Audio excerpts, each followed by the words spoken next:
The stage is set. When I whoop this man, I want to be declared by all as the greatest of all time. That's right. Because the stage is set. I'm 32 years old. My legs are gone. This man is strong. You talking about how great he was, and now we're going to see. We are the champion and the #1 contender, so I'm pretty sure that it'll be a fight from the first bell to the ending bell. I predict that you'll be seeing a good fight. He was the undisputed heavyweight champion of the world, who also possessed a well-earned reputation as a fierce knockout artist. The challenger had won the title at age 22, been forced into retirement, but still called himself the greatest. The two would meet in the heart of Africa, and today we'll take you there to relive a storied chapter of boxing history. I think that Muhammad, like Joe Frazier and all these guys at this stage, can only do what I let them do. And I'm not intending to let them do much. In the autumn of 1974, it was accepted as fact that George Foreman had the boxing world in the palm of his powerful hand.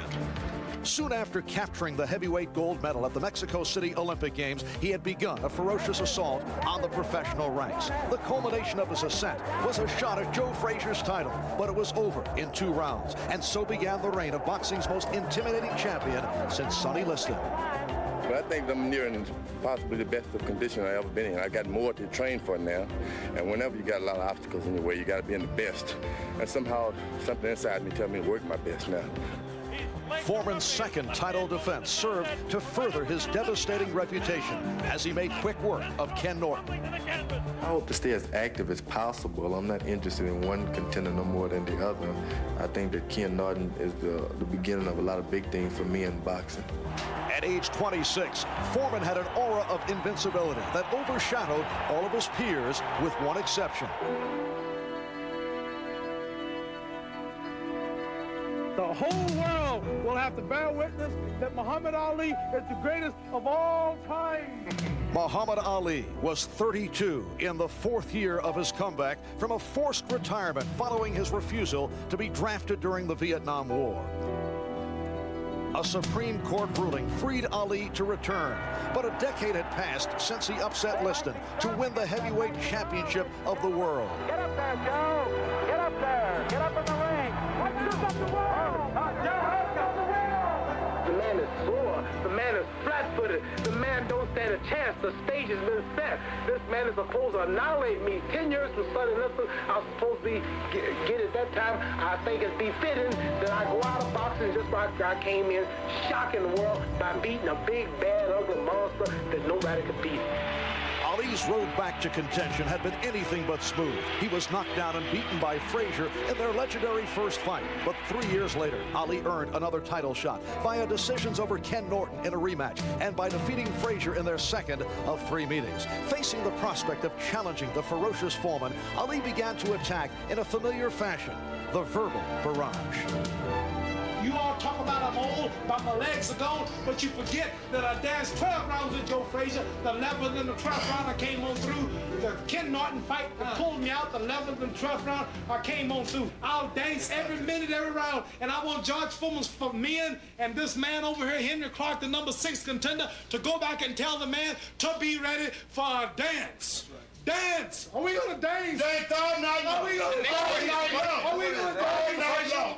Are we gonna dance? All night long. Yeah, let the man We say take something. Africa to dance. Take Africa to dance. Let the man talk. Once again, Muhammad Ali found himself in great demand. The WBC and the WBA mandated the fight. The public certainly wanted it, and the media clamored for it. All that was necessary was one man to put this together. Well, the fight is scheduled, the fight between Muhammad Ali and George Foreman. There is a fight, supposedly. I don't believe that fights really take place until they actually happen. So there's a chance, like everything, that things don't exist. But there has been a date designated as September 24th in Zaire. Both Muhammad Ali and George Foreman were guaranteed $5 million apiece. Well, he had to have a great deal of luck to find an emerging African nation who was willing to put $10 million up for recognition. That he found in Zaire. Then he went to George Foreman and said, I got the money, and I got Ali to sign. That's kind of half-truth.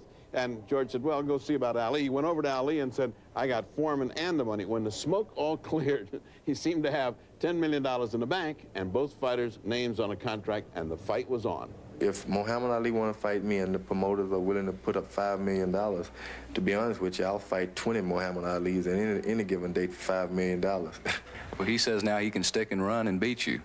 Well, he'll definitely have to do it to beat me. Stick and run. I'm going to be running him through the jungle.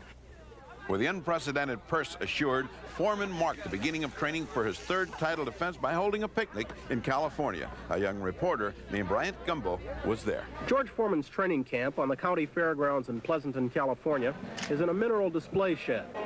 While there's nothing impressive about the champion's surroundings, the champion himself is certainly impressive, working in a ring in which temperatures often exceed 100 degrees. His sparring sessions aren't just a training routine. They are instead intense efforts by sparring partners to simply survive a 3-minute round with a man whose punching power is frightening. It's this type of hard work that has George believing he's ready to defend his title against Muhammad Ali. I feel like I'm in the best of condition than I would have been able to fight a couple of weeks ago, I feel. Are your thoughts going against Ali? Have they changed from the time when you were going in against Frazier? Are you a little more confident now? I realize the things that I can do now, of course, because I've been doing them a lot more now. I realize that I'm a champion, and because I am a champion, it means that I've practiced hard, a lot harder than the other guys around. So I'm pretty well confident now that I can do all the things that I want to do. $5 million is what Foreman will be paid for this fight. Some say no fighter's effort is worth that much. But worth it or not, George Foreman is hard at work these days, earning his money, prepping for yet another fight of the century. Bryant Gumbel, NBC News, Pleasanton, California. As for the fight itself, discussion centered not on who would win, but on how much punishment Foreman would dish out.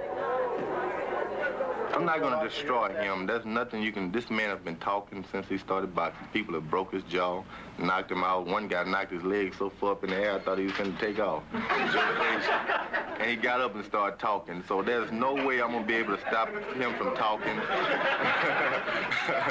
I'm not...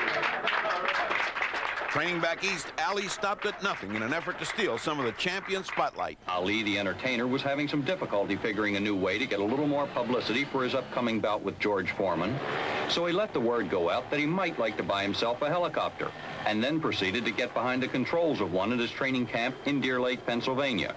That got the expected attention. When the man who says he's the greatest spoke of his opponent, the voice was quiet but sure. He could tag me with one good shot. That's possible. But the odds are any wise man wouldn't bet on him. Rumble champ. Rumble champ. Ali is betting very heavily on not letting George Foreman tag him even once. He still feels he's the better boxer, is in better condition, and has the experience and skill to beat Foreman. Bill Morris, NBC News, Deer Lake, Pennsylvania. Ali even had a plan for dealing with the need to fight at 3 a.m. Zaire time in order to be seen live in the United States. I got a punch Kid Gavilan showed me called the Bolo Punch, which we're naming the Ghetto Whopper. How you do it, kid? Show me that, kid. George throws it right. See? Try it again. I got you. Now we're going to name it the Ghetto Whopper. The reason it's called the Ghetto Whopper is because the reason that punch is called the Ghetto Whopper is because that punch is thrown in the ghetto at 3 o'clock in the morning. When I first started listening, hitting power didn't mean nothing because usually I fix it where they can't find nothing to hit. So I never worry about hitting power. So a man like George that comes out with those big... Mocking Foreman's punching style and questioning his stamina became a recurrent theme for Ali. Easy one on points. Round two, back out with the stick. Dancing, faking, using that reach, getting in there quick. Pops, I can do that quicker than him. He's more of a... Where I'm... 7, 8 rounds to be puffing. He'll be breathing. I'm a 7, 8 round man. I'm used to going 12 rounds. That's my thing, dancing and sticking. I'm not boasting, you all. Don't say I'm boasting or I'm a cocky fella. I'm just talking the truth. Because I know. Fighters know when fighters are in condition. That's right. Fighters know when fighters are in condition. Right. Il n'y a pas de combat lorsque le combattant n'est pas dans ces conditions. The press knows when we are in condition. That's right. See? Tell The press knows. Can't hit the butterfly. The press knows. Can't hit the butterfly.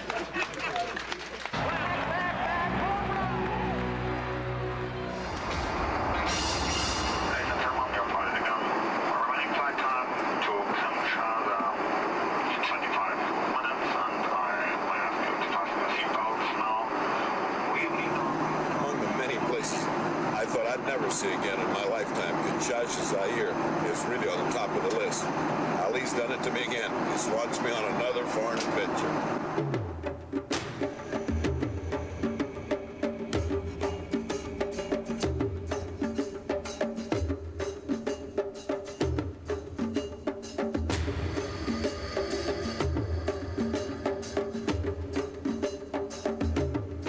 Zaire is located in the heart of Central Africa, the former Belgian Congo. In 1974, the entire populace seemed mesmerized by the prospect of hosting Muhammad Ali. The Ali Circus arrived in Africa about 2 weeks before the fight. Thousands turned out in the hopes of catching a glimpse of Ali as he made his way into the capital, Kinshasa. Both fighters were received by Zaire's president, Mobutu Sese Seko, who portrayed the big event as a gift to his people.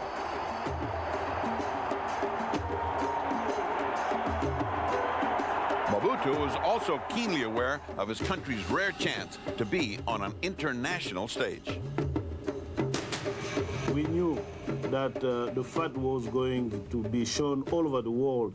It was going to put our country, the image of our country, in a very large public. Before the fight, we give many communication, many news, and the people now, they know Zaire. This fight occurred at the time of a great black awakening. Black is best, black is beautiful, and both camps felt a great affinity for the emerging third nation of Zaire from the third world. And in so showing this affinity for brotherhood, they dressed as they conceived the Africans would be dressed. Therefore, they came in dashikis off the airplane. They had large afros. And when they got off the plane ready to embrace their African brotherhood and bond and great black friendship, they found that the Africans did not dress as they anticipated, but they dressed as most Americans and Europeans dress. Of course, they didn't have a good idea about the African people, how they live, what they do, how they dress. But when they come here, they see. Having seen an unexpectedly modern Africa, the Foreman and Ali contingents had distinctly different visions of where they would be the most comfortable. The champion chose downtown Kinshasa's Western-style hotel, while Ali lived and trained 40 miles out of town in the Sali.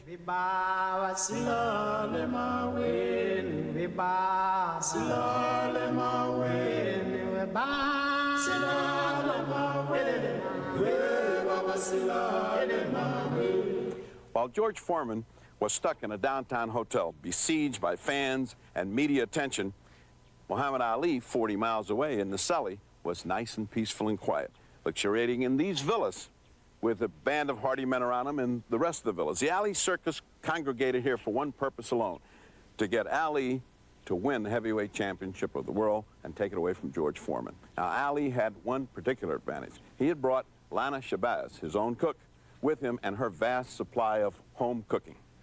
Now, George Foreman was riddled with anxieties in his hotel, meanwhile, because he thought his food was being poisoned. A notion put there by the irrepressible Drew Bundini Brown, who lost no chance to tell the hotel staff that we were poisoning George Foreman's food. The vibrations are against him, the planets are against him, and already he lost the first 5 rounds. Right. Is that right? That's are we right. on the days? Gonna float like a butterfly and sting like a bee. Rumble, young man, rumble. Despite Bundini and Ali's best effort at psychological warfare, Foreman appeared oblivious to their bluster, mainly because although both fighters trained in the Sali, they rarely saw each other. reverent crowds gathered to witness Foreman's daily workouts, which were highlighted by the booming punches unleashed on his sparring partners. As the champion's entourage made the hour-long trek back to town, Ali's sessions would commence. No hushed atmosphere here. African drums accompanied the challenger's every move as he trained with a nearly religious fervor for his chance to regain the heavyweight title. Preparations of a different sort were underway in Kinshasa as Mobutu's new sports stadium was readied for the expected crowd in excess of 60,000 fight fans and civic-minded citizens of Zaire. Except for a small VIP section, stadium seating was non-existent. No seats, no tickets, no ticket numbers, no seats. So the tickets were ordered anyway from Philadelphia, and 3 or 4 days before the fight, the tickets came in. Major crisis. President Mobutu's name was misspelled. Back went the tickets to Philadelphia, and it turned out that that crisis was solved by an even bigger crisis.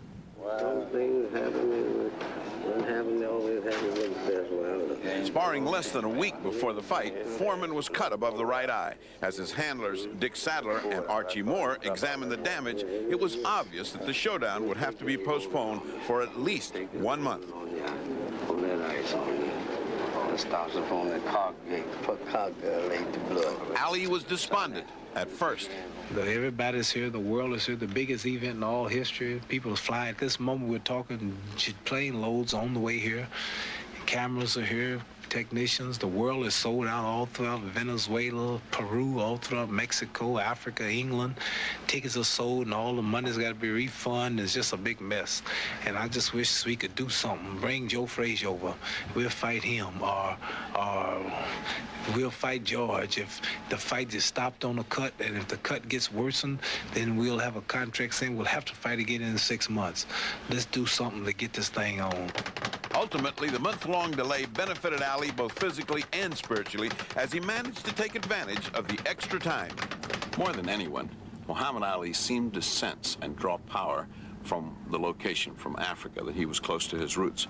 Many evenings he would sit here on this walk by the Zaire River, seeming to draw strength from the river itself, from the primordial surroundings, and ramble on talking about what he was going to do to George Foreman, how the plan was going to develop, seemed to draw strength as the days went by. As the endless days after the cut went by, he got stronger and stronger as he ruminated with Angelo and his other companions as to what he was going to do to George Foreman when that fateful night came up. I'm gonna float like a butterfly and sting like a bee. George can't hit what his eyes can't see. Now you see me, now you don't. You think you will, but I know you won't. Very good. This is gonna be a good fight. I wanna say that plan to make this my last fight, and I'm gonna shock the whole world. I think it's befitting that I go out of boxing like I came in 10 years from the day I beat Sonny Liston, destroying another Sonny Liston who idolized Sonny Liston. He jumps ropes like Sonny Liston. He walks around with a stare, sad face like Sonny Liston. He's awkward and slow, and he hits hard like Sonny Liston. And I think it's befitting that 1974 stage couldn't be said no better, that I retire this man just like I did Liston.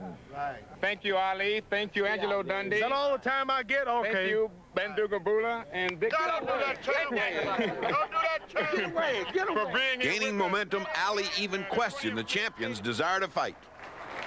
I predict that whenever the fight is set, he might not show up. Et je suis sûr qu'avant que le combat ne soit prêt, il va disparaître. I just want all helicopters guarded, private boats, private jets entering this space. I want the airport. I'm serious. I want the president. I want all of you Zaireans to be on guard. Watch all strange boats slipping in. It might take him out. Bus station. Watch the bus station. Oh. Watch everything. Watch the elephant caravans. He might sneak up an elephant. Watch everything. Please, Dick Sadler slick. And Archie Moore's quick. Everything moving. Watch everything moving. Unidentified objects leaving Zaire. Please watch him closely. Let him interpret. Je voudrais que les Zaïrois soient plus près de George Foreman. The man won't out. The man won't out. However, with his cut healed, Foreman's confidence was also at full strength. She could be a reported about is that I'm ready to fight, healthy, and if nothing happens between now and the day of the fight, there will be a fight on the 30th, and I'll be doing my best to win. And as evidence, everybody's seen what I do. I go out and try to do the same thing to everybody. I won't be trying to change tactics. He called me at the eve of the fight at 10 o'clock p.m. in his room. He had a big suite in the Intercontinental Hotel, and I went there to see him, and I asked him, "What's wrong, brother?" He said, "Bula, I want you to do something. So I would like you to organize, to invite also the British champion. What is his name again? Joe Bugner. Joe Bugner to come and say, I said, you want to fight the two the same day, the same night? He said, yes. I said, no, you cannot do it. I waited until the morning. Next morning, I went to see Ali. I said, Ali, man, you better be careful. Foreman settled for fighting Ali only, and fight night finally arrived, as did Zaire's moment in the sun, which actually took place around 3 a.m. local time. You know, boxing myths are born. When someone misinterprets a fact, then repeats it over and over and over again in the press, pretty soon it's accepted as fact. Let's explode one such myth. Angelo Dundee didn't loosen the ropes in Zaire. Right here on this spot, the ring in the middle of this football field had ropes that were sagging badly. When Angelo saw that, he went and got Bobby Goodman. They tried to tighten those ropes as much as they could. Finally, they got to the point where no matter how much they tightened, it would only still be sagging. He went into the dressing room, told Ali, hey, these ropes are loose. That's as good as we can do. And Ali said, well, we'll have to use that. It wasn't Angelo Dundee that was loosening the ropes. It was Muhammad Ali's fertile mind that created the rope-a-dope, which became the factor that won the fight for him. The ill-fitting ropes were just part of a most unusual setting, even by Ali's circus standards. Native African dancers filled the stadium floor just minutes before we made our way from the dressing room. Zaire had set a dramatic stage for the action to come. The one thing I learned upon my return to Africa was the fondness and accuracy with which the people of Kinshasa and Zaire remember Foreman and Ali in their epic fight. And why not? It established their country in international circles. And you spread the map of Africa before any American. He can point out Egypt, he can point out Libya, he can point out South Africa because of the conflicts, but he points out Zaire because of the rumble in the jungle. And here comes the Ali people out of the dressing room, and all of the questions will be answered. This is an awesome power of George Foreman against the varied boxing skills of Muhammad Ali. It's age against youth. The experience of Muhammad Ali against the youth and brute force on blinding speed. You can hear the band beginning to strike up in the background as Ali moves to the ring. This is what Muhammad Ali lives for. This is the man's life. This may be a historic event. Muhammad Ali coming into the boxing ring for the last time. Should Muhammad Ali retire, this will be, what you're seeing now, a very historic event. Should Ali win the title tonight, it definitely is an historic event because he will have to definitely go down in the history of boxing as one of the all-time greats. His handler, Angelo Dundee, brings him in. And there you hear the sound of Ali Boumaier. That's what the local people say. And you can see Ali is getting a standing ovation from some 70,000, we estimate, in attendance here as he dances behind the American flag. Muhammad Ali will be gloved in the ring, as will George Foreman. How about it, Jimmy? Any thoughts on what it's like for an athlete to go into the field of battle? It's tremendous pressure, Bob, you know, no doubt about it. But I think along with the pressure, there's a great feeling because it's like once in a lifetime you can do something that's great that maybe no one else can ever do again. One thing that's very important as we take a look across the ring at Muhammad Ali bouncing around is Dr. Ferdie Pacheco, a physician, a man that certainly has the ability to help the aging former champion Muhammad Ali should he get in trouble. And of course his handler, the man that's been with him all the way, Angelo Dundee. I have to give the corner strength to the Muhammad Ali group based on the just sheer fact that George Foreman was cut. There's a possibility that he could be cut against. Ali has lashing, cutting type punches. He's got tremendous speed in his hands, still has good speed of foot. Just how much speed in this humidity, we just don't know. tell us about the long delay? Was that something planned, perhaps to psych Ali out? Yes, that was to break Ali's psyche. Ali had held us up for some time, and then after he got into the ring, we decided to counteract that psyche and make him wait a little bit to see how nervous he could get. Now here comes the heavyweight champion of the world, George Foreman, jogging out. George Foreman decked out in his red robe, coming in with his people. Listen to the ovation that he's getting. I don't know whether I'm right or wrong on this, but it appears that Foreman's getting a little bit more of an ovation. Although, as we were saying, he came just in time, because I don't know whether you noticed there but at the beginning of Foreman entering, there were a few boos. People were beginning to resent the delay. Now the excitement of the big fight being about to begin is overwhelming that. But he really was timing it very tightly indeed. Well, there he is, the heavyweight champion of the world in there. Takes a look across the ring at Muhammad Ali. Look at Ali having a look right back. There is some clear booing. There is a little booing. There is a little booing. It definitely is. A little bit of booing. George Foreman in his red robe dancing around, casts a little glance across to Muhammad Ali. While Foreman was 6 years younger than Ali, the challenger had weighed in 3.5 pounds lighter than Foreman, and Ali had the slight reach advantage. And now both sought the psychological edge.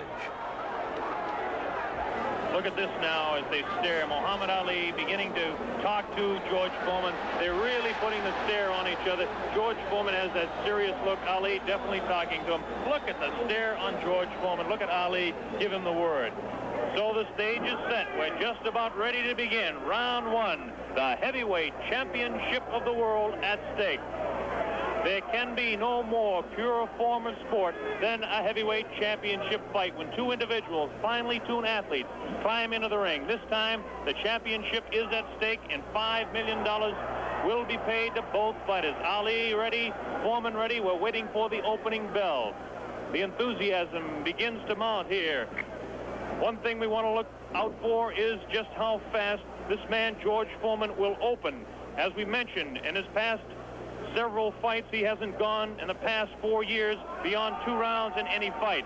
Can Ali dance and stay away from him? Is George Foreman's thundering punches going to be too much for him? Is the left hook that is so devastating, the tremendous left hook, going to stop Ali? Here we go, Ali quickly across the round. Round one, Ali bouncing around, shifting left for right. George moves slow. Ali gets the first punch in, a light right hand taken on the forehead by George Foreman, the champion. Foreman moving slow, trying to stalk his man. Ali looks like he's ready to go here. He's not staying away. He's going after his man. Foreman comes in. Foreman a bit cautious in the first round, looking to drop that left hook.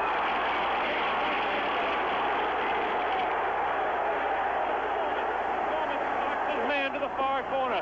There's that left uppercut and jab to the body of Muhammad Ali. Ali tries to hang on to the head of George Foreman. Foreman dances now. Moves Ali with a right hand lead again. As Foreman slightly confused with that right hand lead, which I haven't seen too many times before. Ali certainly dancing, slipping punches, sliding around both ways. Foreman's idea is to back him off into the corner, and when they get tight, to wail away with that vicious hook to the body of Muhammad Ali. Ali lashes out with a light left. A straight right hand. Forehead of George Foreman. George Foreman again takes a light left inside as he tries to work to the body of Muhammad Ali. That's Ali on your right. Foreman on the left. A wild left hand thrown by George Foreman. Taken on the side of the head of Ali. The pace is tremendous in round one. George Foreman with his face to you. Ali to the left. Ali tries to tie him up. He's leaning on Foreman. Foreman with a vicious uppercut. Misses. Ticketed for the head of Ali. Ali stands back. Ties his man up. Leans on the rope. Tells him. Whispers in his ear. Taunting him. So far, Ali looks pretty impressive in round one. This Foreman throws a light glancing blow, ticketed for the head of Ali, but goes over the shoulder of Muhammad Ali. Ali shifts right, bounces left, takes the light left on the side of the head. Wild left hand thrown on the side of the head of Muhammad Ali. Look at the referee, Zach Clayton, having his problems. 1 minute left in round number one. The heavyweight championship between Muhammad Ali and George Foreman, live via satellite, direct from Zaire, Africa. That did no damage. That one did. Two wild right hands taken on the side of the head of Muhammad Ali. Ali continues to try to tie his man up. Zach Clayton separates him. Wild left hand, vicious hook. There's a real strong right hand just underneath the heart. And Muhammad Ali is taking some punishment now. About 25 seconds left in the round. Ali, face left, throws the straight right hand. That right hand lead has George Foreman slightly confused, but a straight left jab thrown by Foreman has Ali in the corner. Ali dances back, hangs on. What a tremendous, tremendous pace in round number one. The hook to the body of Muhammad Ali. Zach Clayton, the referee, separates them. About 8 seconds left in the round. Round one, Foreman and Ali, ending round one.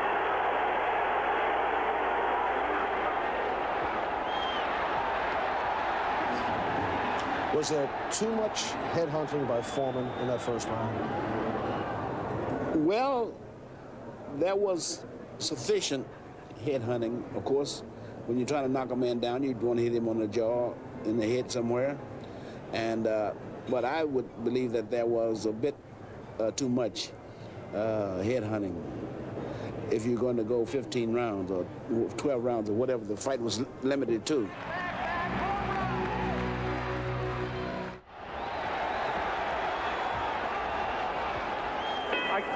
Here we go, round number two. The determined Ali get off his stool in between rounds. George Foreman sat down all the way. Ali with a back up against the rope. He's talking to Foreman still. Ali tries to tie him up. No real damage done in that exchange at all by either fighter. Round two just underway. That wild left hand that George Foreman throws is trying to get to Ali. I can't see any puffiness over the right eye of George Foreman at this point, although Ali has hit him on the button. Ali is definitely headhunting with his right hand lead. A good right hand taken on the left side of the jaw by Muhammad Ali, and there's those vicious hooks to the midsection of Ali. Ali has a tremendous strength through the midsection. George Foreman is headhunting himself. Ali tries to hang on. The pace not quite what it was in round one. Ali backs up, leans out, takes advantage of the reach. Foreman tries to work the body. Neither one of those punches did any damage. None of those punches are doing any damage at all. None, absolutely none. There's a light flicking left hand to the face of George Foreman. Foreman pushing the head back of Ali, and Ali hangs on. This hanging on tactic is important for Muhammad Ali, who must take a breather now and then. Left hand, light left, taken on the chin of Ali. That wild left hand is not scoring, not getting through. Left jab right in the button, thrown by Ali. Another left jab. Ali showing his clinching speed as Foreman continues to wail at the body of Muhammad Ali. Another left hand on the right eye of George Foreman, the right eye that was cut in training. Still cannot see if it's puffy at all. George Foreman continues to stalk Ali, tries to get through with a straight left jab, an improved left jab. There's a vicious, awkward, but very powerful hooks with both hands. Left hooks, and what would really be a right cross is a hook for George Foreman. Misses the left hand. Ali inviting him to punch. Shows him the tremendous Ali slipping of punches as he twists the body to the side.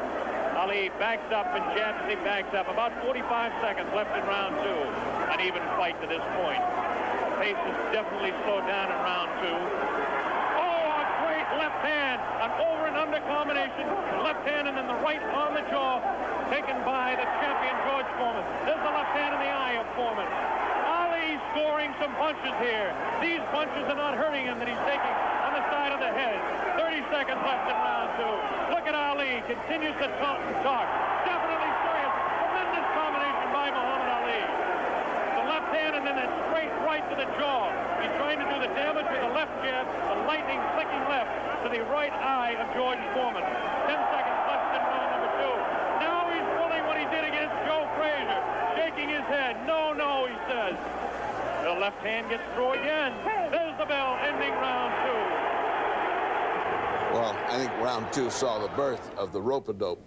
But I think all I can remember was you and I and everybody screaming as loud as we could, get off the ropes, get off the ropes. We didn't know that Ali was not getting hit that hard and that he was causing some damage. Remember what you were thinking about when he backed up there? What steamed me up the worst was in our corner. I tried to slap him off the ropes because I was scared to death he was going to fall out of there. I thought our guy going to wind up being the dope, just laying there.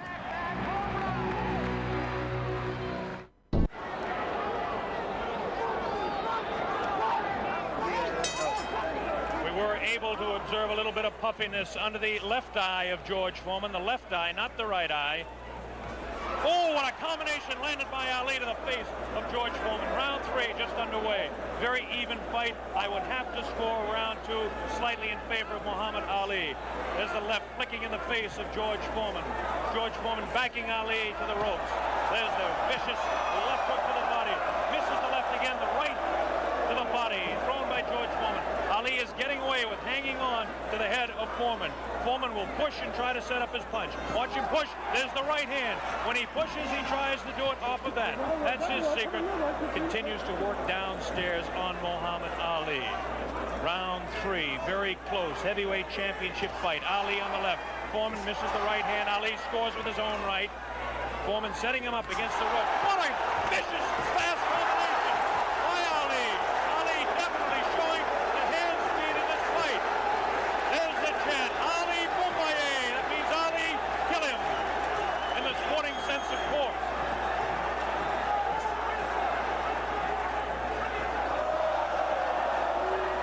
Ali making Foreman look a bit awkward. That punch did no damage again. Ticketed for the head of Muhammad Ali. But that punch did.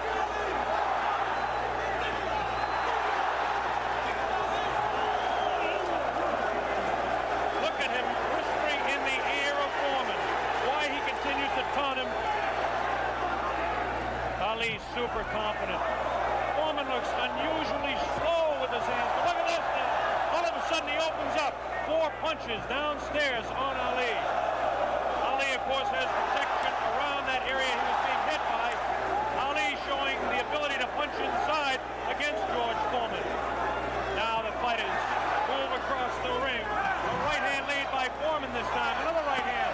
A good right hand taken on the left side of the cheek, on the jaw of Muhammad Ali. That was the best punch so far for George Foreman. I don't know if you saw it, but it did spin the head around of Muhammad Ali.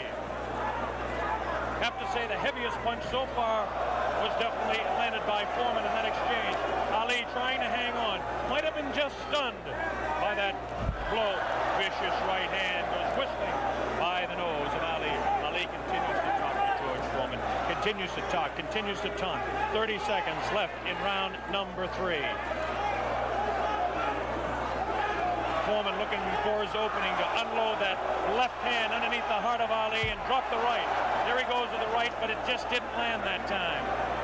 Very even fight. 10 seconds left now in round 3. Ali showing his combination.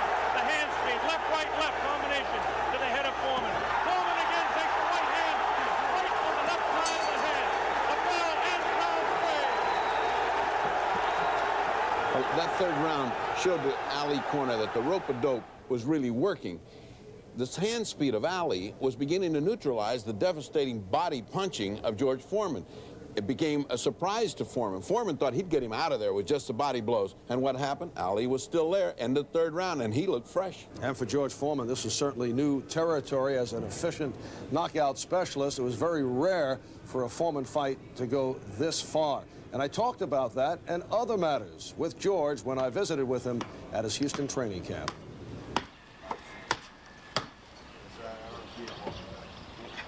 When you're young like that, you've had so many knockouts, you don't want to win by points. You want to knock them out.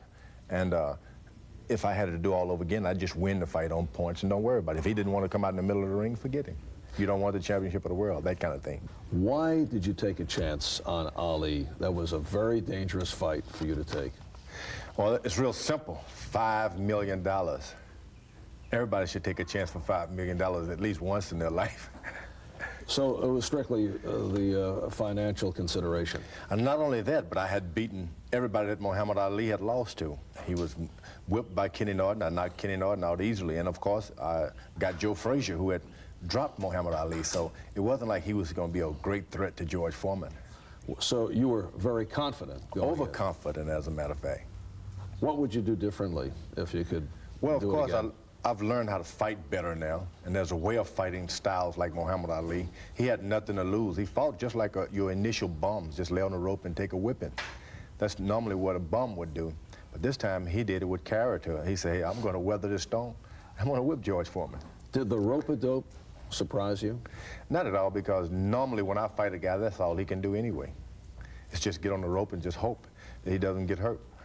And if you happen to lay on the rope and George Foreman become a dope, you win the fight. Are you saying George became a dope? Yeah, I lay on the night? rope and just like a dope kept hitting him. I would say George is rushing himself too much. He needs to take his time, watch what he's doing.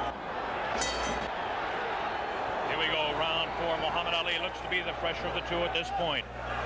This is the furthest that George Foreman has gone in a fight since 1972.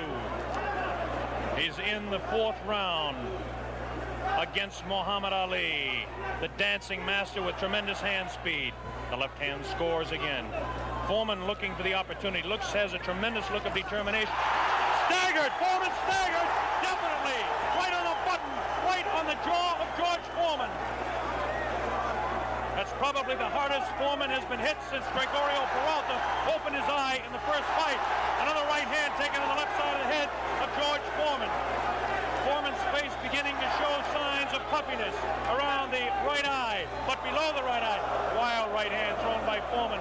Misses the intended target, the jaw of Ali. Foreman tries to score. Ali ties him up in tight. Zach Clayton doing the job separating the fighters. Ali rifles a right to the head of Foreman. Foreman tied up. Ali is getting away with it, tying his man up. There's Ali facing you. Foreman, the strength in his back, you can see as he tries to work downstairs on Ali. Ali hanging on and continues to get away with it. Ali looks a bit concerned, but what would you expect in there against George Foreman? Foreman not scoring these punches at all. Light pouring punches, unusual for George Foreman. Maybe the heat is getting to George Foreman, as his leg at that point looked a bit on the rubbery side. Ali scores a light combination there, but no serious damage done. Both fighters beginning to show signs of a little bit of tiring now, and you have to expect it with the temperatures close to 80 here in Zaire, Africa. Neither one of those punches were damaging to the body of Ali. George Foreman's legs look almost weary now. Does not look strong in the legs to me at all. Right hand missed. The second one just clipped Ali in the back of the head. Muhammad Ali with that straight left hand. Now the left hook trying to catch the right eye of George Foreman, no doubt about it. Ali hanging on behind the head. Foreman hasn't been able to push Ali off and set him up. Misses the right hand. Ali is definitely confusing him. 30 seconds left in round 4. Foreman continues to come on. Ali backs up. Not as much certainty as we expected. Ali hanging tough, not coming in and moving out. Left hand misses, goes over the shoulder of Ali, and again Ali hangs on. Zach Clayton, the referee, separates the two fighters. There's the vicious left. No real serious damage done. Ali is getting his hand up. The wild left by the jaw of Ali. Look at Foreman's face. He does look tired. He doesn't have the bounce in his legs. Misses again. The bell ends round 4. I've been waiting 16 years to ask you this question, Archie. When Ali went to the rope-a-dope and stayed there for 3 rounds, did your corner feel exultant? Did they say, oh boy, we got him right where we want him, we're going to just hammer him down to death? No, I did not, because I knew that what Ali had shown from the beginning, that he was an escape artist of the highest nature. And he continued to escape and evade and hold Foreman harmless by bearing down on the back of his neck and making Foreman use his strength against himself. And this is what I call good thinking. But the punches of Foreman were like a crab, like they were come from so far out. He got to be wearing himself out. And in the meantime, Ali was taking that short little causeway there and popping them real hard, straight rights. Wasn't that hurting George Foreman? Of course, it demeaned him from all of his strengths by missing, you see. When you miss, you lose more strength than you do when you hit a guy. Well, high anxiety, I think is how you can characterize it. We were so scared that one of those thundering punches would land on Ali and knock him out, or at the very least that they were wearing him out, that we couldn't see what was actually happening. We just couldn't believe that Ali was taking advantage of the opportunity given by these wide punches of George Foreman. George was punching just like Ali's nickname was, the old washerwoman. These wide punches were swinging in, as you can see. That left us causeway right down the middle of the pike to Ali. Watch Ali in these subsequent rounds. He takes advantage of straight right hands, right from the shoulder. Those hurt like heck when you're coming in, multiplied by the fact that Foreman's coming in. Double jabs, right hands. He was stunning, actually setting back George Foreman and getting him dizzy. And all the while, he was talking to him and confusing and bewildering him.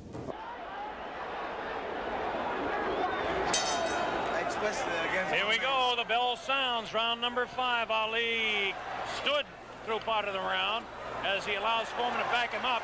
Foreman scored a pretty good right hand that time to the body of Muhammad Ali. Ali's face showing no signs of being hit at all as he takes a light left hand. This is a straight left hand thrown by Ali. Face of Foreman beginning to look marked. No cuts. Nobody's been down. We're in round 5. Foreman definitely has a puffy right eye. Straight left hand taken by Foreman. Ali continues to talk to him. Foreman trying to back Ali up and really throws the right hand to the body of Muhammad Ali. Doesn't seem to bother Ali as Ali stands on his toes, works downstairs, goes downstairs. Good left hook by Ali. Good left hook by Foreman. Again, the right hand of Ali scoring to the left side of the face of Foreman as the infighting is really better for Muhammad Ali, upstairs anyway. Careful, careful, careful. Here's some real good shots to the body thrown by Foreman. Foreman on the left of your screen, Ali on the right. Ali leans up against the ropes. Right hand taken on the gloves by Ali. There's a real wild right hand taken in the back of the head of Ali. Foreman with that wild right again. Ali looks like he's trying to rest in this round. His punches are not doing any damage, though. Vicious right thrown to the body of Ali. Wild right misses the head of Ali.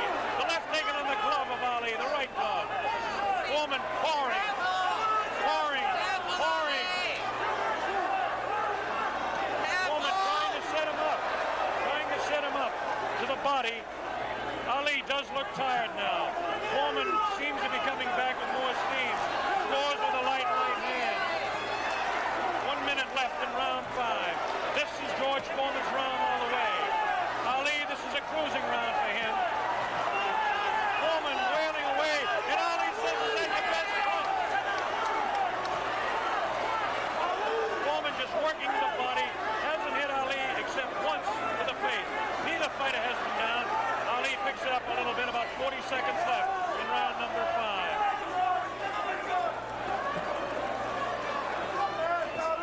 Good twist left, the combination by Ali lands in the head of Foreman.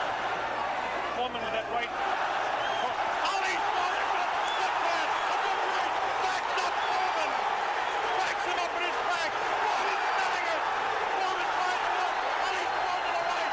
Foreman can back to the left. Foreman hit again. Foreman has been hit 3 or 4 times. Misses a wild left hand. Ali showing tremendous strength. There's the ball. Ending round 5. By far the best round of the fight. What a terrific round. We're joined by the third man in the ring, Zach Clayton. Zach, you surprised that Ali went to the rope-a-dope as frequently as he did? I didn't have any idea of his being surprised by what he did, but I knew he had to do something to save himself from getting knocked out. Because of the flooring was very soft. It was like a padded ring. Aside from being a padded ring, it was a smaller ring than normally. The average championship fights 20 to 24, 22 feet squared. This was about 16. So by having the padding on the floor, Ali couldn't dance like which is part of his fighting. But combined with that, he did the psychological warfare of keeping talking to George, and that blew George's mind. Tell us what he was saying. All right, let's say starting second or third round when he went to the ropes, or fourth or fifth round when he went to the ropes, and laid on the ropes, he was calling Foreman all kinds of names. Any name of ugliness you can think of, he called him. And that irritated Foreman that much more. And he was pounding that left hand into Ali's kidneys and ribs cage. And in the last round you saw where he was throwing continuously left hands. And the left hand was really getting in, hurting Ali to the extent that how much could he take? So he told Foreman, hey, Sam, what do you want to call him? Is that the hardest you can hit with that hand? So Foreman stopped hitting you with the left hand, started hitting you with the right hand. That saved him. Foreman say anything back? He didn't say anything during the whole entire fight. Not one word. All right, Zach, let's move on to round 6. I must say I don't understand those tactics, Joe, of staying on the ropes and letting him hit it. Well, what he's doing, he's using the old pro skill on George. And George falling for it. George, if you remember when I fought him in 70. Here we go with round number 6. There was some confusion in between rounds as officials and attendants are tightening up the ropes to prevent Ali from leaning back. And Angelo Dundee, the trainer of Ali, came racing across the ring and really did some yelling.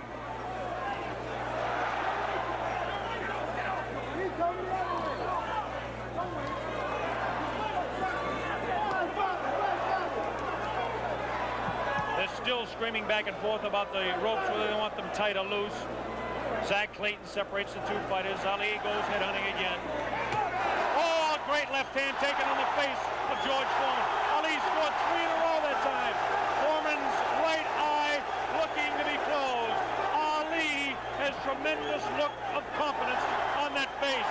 These punches are landing, bouncing off the eye of the heavyweight champion of the world, George Foreman. Foreman has his work cut out for him. Ali gets a hand from the tremendous crowd here at 20th of May Stadium. Now Ali backs up against the ropes, takes a low blow, not intended by George Foreman. Light left on the break by Ali. Foreman has no steam in any of those punches, and you don't need me to tell you that. Ali leans on him. Ali sits back on the ropes and tells Foreman to come in. Foreman looks like, well, a bit arm weary until that right hand is trying to set Ali up. Ali doing exactly what he's actually not supposed to do, leaning up against the ropes and taking the punches of the heavy-hitting George Foreman.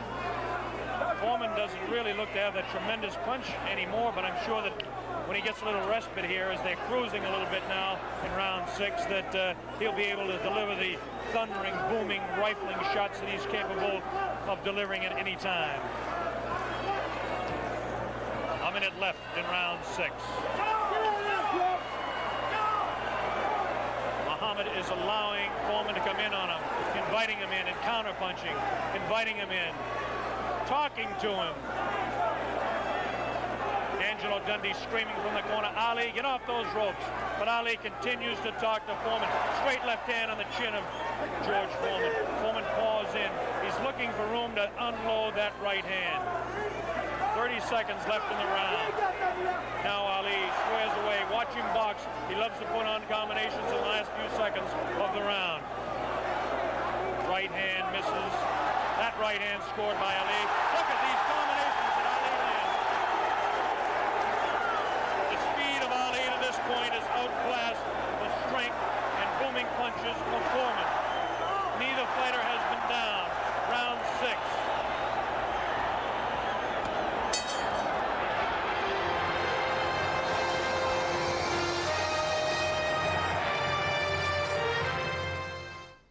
Here we go, round number 7, and the fighters can't wait to get at each other. As this time, Big Foreman comes stalking across the ring, delivering some light hooks to the body of Ali that certainly are doing no problems or causing any problems to Muhammad Ali. Ali spins him around out of the corner now. Ali is definitely in command as far as the movement in the ring is concerned. Foreman looking for the opportunity to unload. It's the left hand again in the face of Foreman. Definitely Ali is scoring more punches than George Foreman.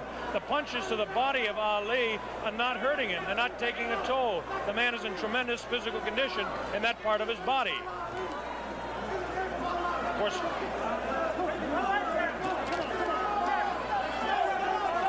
George Foreman tries to work again inside on Ali.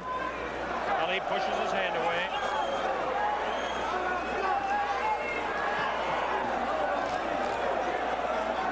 Again, Ali ties up George Foreman.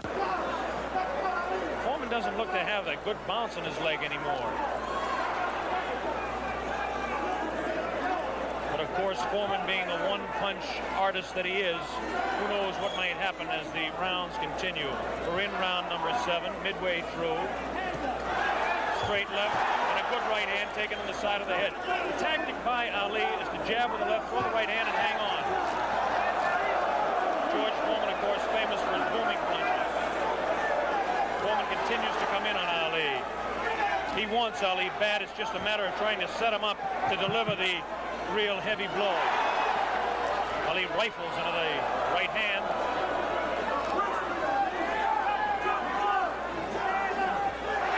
Ali's face is not marked.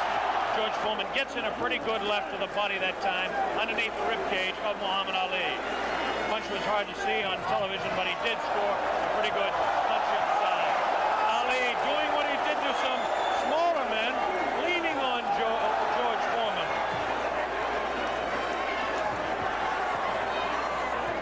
There's a good right uppercut thrown by Foreman. Best punch he's thrown in a couple of rounds. Ali hangs on. Both fighters beginning to show signs of being tired. 30 seconds left in this round 7. Very even fight. Hard to tell exactly who would be up in front. Perhaps by a point, maybe 2. One way or the other. Looks like Ali could be up in front with the punches that he's scoring to the head of Foreman. Foreman tries to score some punches, definitely showing some fatigue in the waning seconds in round 7. Ali continues to talk. Foreman tries to deliver some shots to the body. The bell sounds, ending round 7. You know, I remember in that round you turned to me and you said, Foreman sleepwalking. And I was wondering what you were talking about that. Well, he was walking. He had that look on himself. What am I doing here? He was like walking in a daze. My guy helped the daze naturally, snapping the head back with that jab. Foreman, on the other hand, just seemed to be toying away. No balance. Nothing. He was walking, his legs were together, and the strength of my fighter was predominant, the way he pushed him and shoved him and handled him. Sounds round number 8 and an even fight here live via satellite, a video techniques presentation worldwide. Ali working to the head of George Foreman. Ali scores again with a light left hand. That time a straight left bounces the head back of Foreman. A quick short jab with the right hand bounces the head around of Foreman. Foreman looking to deliver the real heavy blows. Now he's bouncing better. Almost falls out of the ring. Ali left that punch, twisted his body to the side, and the left hand went kind of over the shoulder. Ali bends him over. Zach Clayton right on the spot, the referee, chairman of the Pennsylvania State Boxing Commission. Ali, it seems to be, well, kind of going the way he wants. He's not dancing as much as we thought, but he seems able to control him. Now, it's a pretty good heavy right hand taken on the left side of the cheek by Ali. Good right hand thrown by Foreman that time. Again, for Foreman, it seems to be 1 or 2, maybe 3 good punches. That punch taken on the gloves, that one slips by the left ear, tries to go with that right uppercut that felled Kenny Norton. The left hand again thrown out by Foreman. Both fighters now very much more fatigued than they were a round or so ago. The heat is pretty high here, around 80 degrees. The humidity is probably 85 to 90.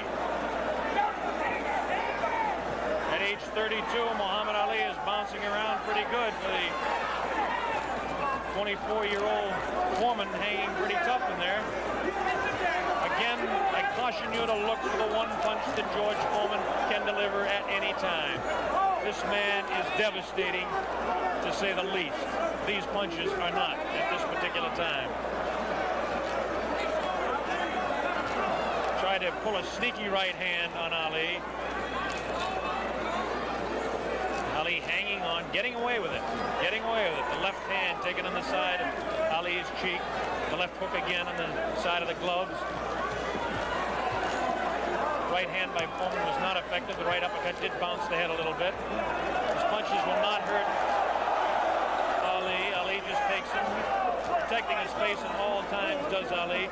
Foreman throwing more punches now. Maybe this could be the tactic of Ali to let the man punch himself out. 30 seconds left in round 8. Very even fight.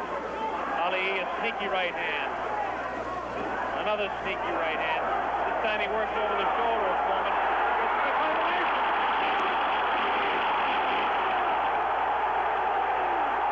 3, 4, 5, 6. Foreman gets up to the knee. 8. That's it. The fight is stopped. Muhammad Ali, a dramatic 8th-round knockout. He knocks out George Foreman. He's done it. Muhammad Ali has done it. The great man has done it.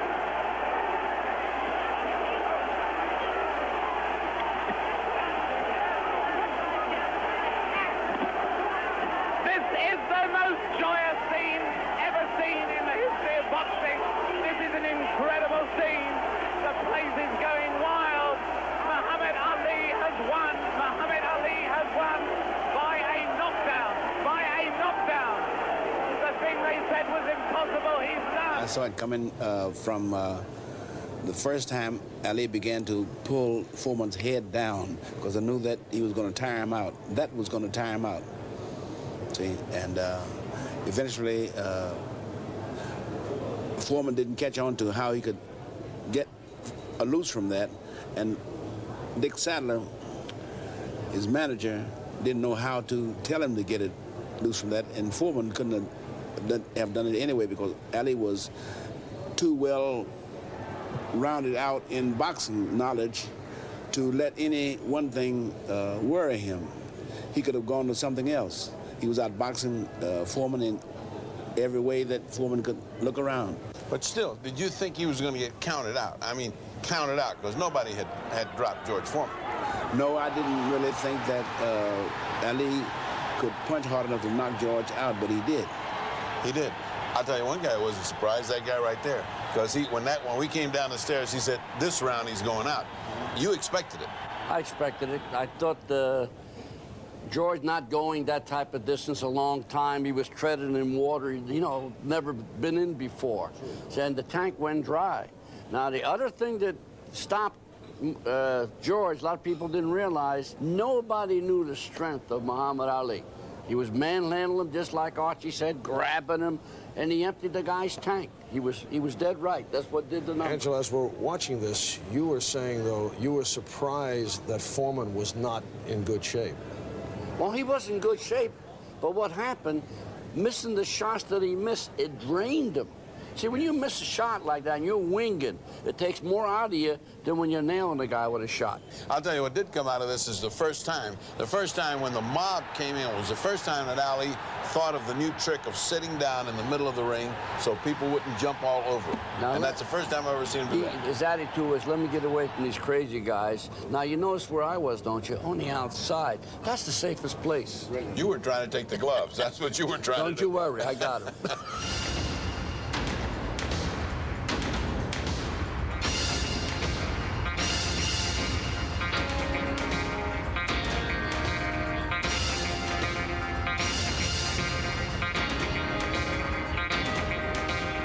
First of all, you got to understand the dressing room was very small. It's extremely hot and humid. A rain cloud had just burst. The water was beginning to come in, and we were sitting in about ankle-deep water there when this wave of humanity came in. Pandemonium would have been an understatement. All of these people mixing in there, weeping, crying, laughing, and some Zairian police trying to impose order. Finally, they just gave up and they joined us. If you can picture a room of that many crazy people hollering at the top of their voice, then you know what it was like in that dressing room. All right, let's go back in time to that bizarre scene as it was seen around the world on closed-circuit television as hosted by David Frost. It wasn't a close fight, was it? No, it wasn't a close fight. No. Was it close before I knocked him out? No. You sucker. Wait. Is this on close? You is it live? Right now. Everybody stop talking now. Attention.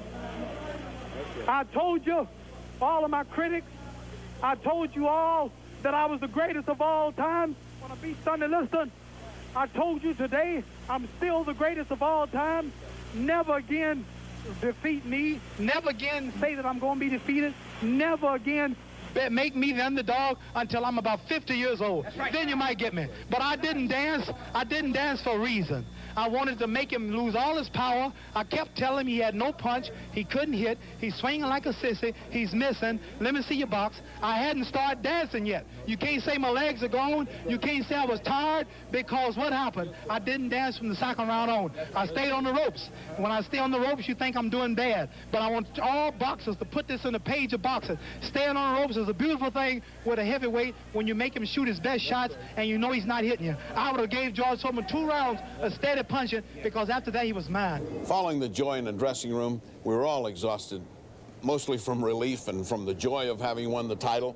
And we got in our cars. There was 3 or 4 cars, limos, and a bus, and we made our way back to Naselli. It began to rain very, very hard. You could barely see the sides of the road, and dawn came up. And as dawn came up and we began to notice on either side of the road, all the way, were natives, 2s and 3s and 4s, but all the way, and they were holding up their children.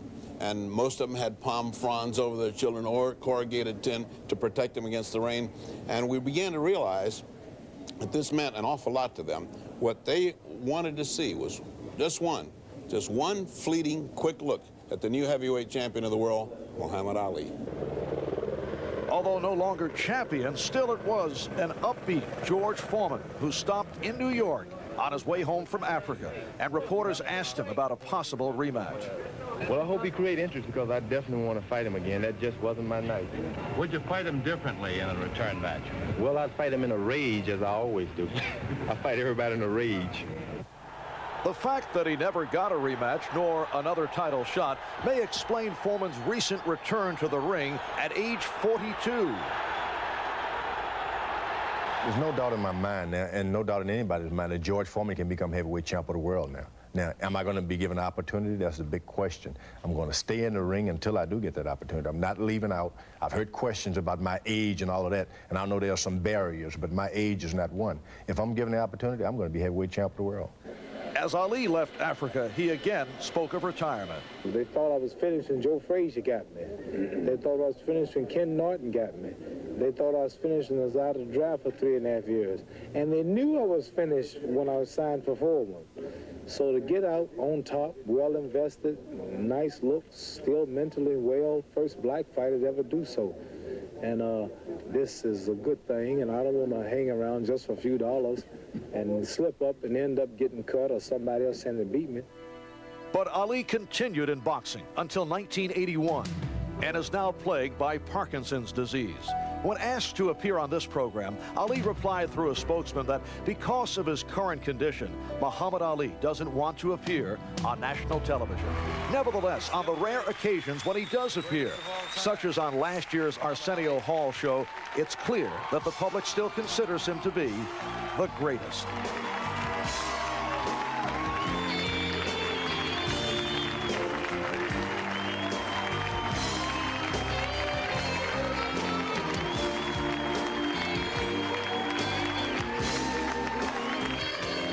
And so eventually, Muhammad Ali went into the peace and contentment of retirement, while George Foreman continues with a hubbub and strife to regain the title that he lost in Zaire 16 years ago.